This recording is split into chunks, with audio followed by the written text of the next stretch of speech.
Assalamualaikum warahmatullahi wabarakatuh.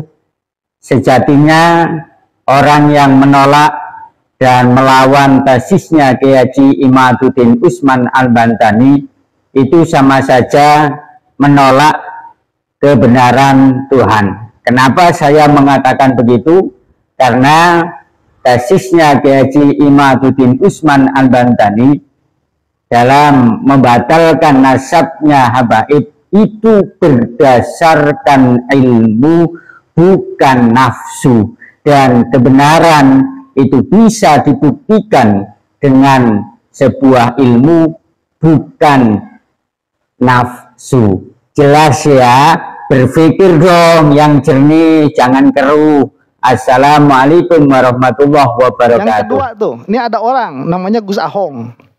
Ya, Gus Ahong ini tolol juga nih. Dia itu berkata seperti ini, yang menolak imad sama saja dengan menolak kebenaran Tuhan. Ekstrim gak tuh?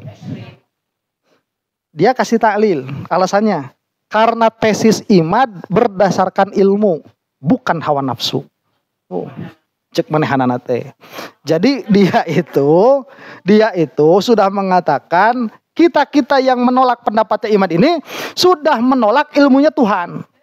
Sudah menolak ilmunya Allah. Ini saya katakan ya, orang kayak gini, kalau beledug, kalau dia itu dihukumi dengan perkataannya Ibnu Hajar Al-Haytami ini bisa murtad juga. Saya katakan bisa loh, bukan murtad. Bisa murtad juga. Kenapa? Seperti ini di dalam apa? Az-Zawajir kalau tidak salah ini. Orang yang mengatakan bahwa Allah pun tahu keadaan sesuatu ini begini. Tapi kenyataannya sesuatu itu tidak begitu. Maka dia sudah menisbahkan kejahilan kepada Allah. Paham maksudnya? Sekarang kita lihat misalkan matahari. Matahari ini bulat. Kita bilang Allah pun tahu matahari itu bulat. Kalau memang kenyataannya matahari itu bulat, maka dia ngomong seperti itu aman. Paham? Kita mengatakan Allah pun tahu dia itu bukan jirim. Itu aman sudah, karena memang kenyataannya bukan jirim. Tapi kalau mengatakan kita seperti ini, ya, bersentuhan kulit batal tidak? Kata kita itu batal. Nih, Allah pun tahu kata kita itu bahwa bersentuhan kulit itu batal. Padahal pada kenyataannya bersentuhan kulit tidak batal. Maka orang yang berkata seperti itu dia kafir. Kenapa? Karena dia menisbahkan jahalah kepada Allah Subhanahu wa taala. Nah, si Gus Ahong ini di dalam menyatakan bahwa yang menolak imad sama saja dengan menolak kebenaran Tuhan, itu di antara dua kemungkinannya. Di antara dua. Satu, dia itu mempertuhankan imad. Itu kemungkinan pertama. Kemungkinan kedua, dia terlalu tolol untuk mengatakan hal itu. Kenapa saya bilang seperti itu? Saya saja nih ya, yang yakin bahwa Bani Ba'alwi ini keturunannya Rasulullah SAW.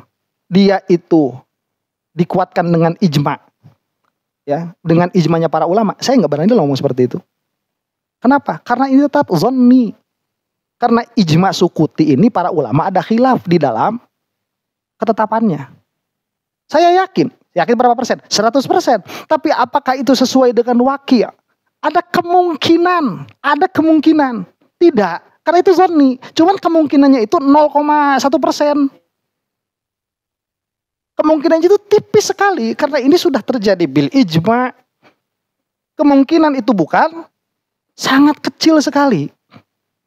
Maka saya tidak berani mengatakan Allah pun tahu Bani Ba'alwi ini keturunan Rasulullah. Enggak, saya bilang wallahu a'lam.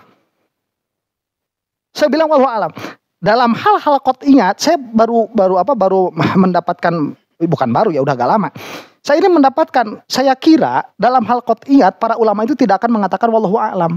Tapi ternyata Imam Sanusi itu masih mengatakan wallahu a'lam padahal yang qat'iyat. Kenapa? Karena bisa jadi yang kita pahami tentang hal yang qat'iyat ini, dia tidak sesempurna apa yang Allah ketahui. Makanya tatkala kita mengatakan wallahu a'lam, itu bukan berarti kita ragu kepada apa yang kita katakan, tapi kita katakan Allah itu a'lam dengan muta'alaknya ilmu kita, begitu. Paham sampai sini? Nah sekarang kok enak banget sih Gus Ahong itu bilang yang menolak imad sama saja dengan menolak kebenaran Tuhan. Emang dia tuh siapa? Begitu ya. Itu hati-hati.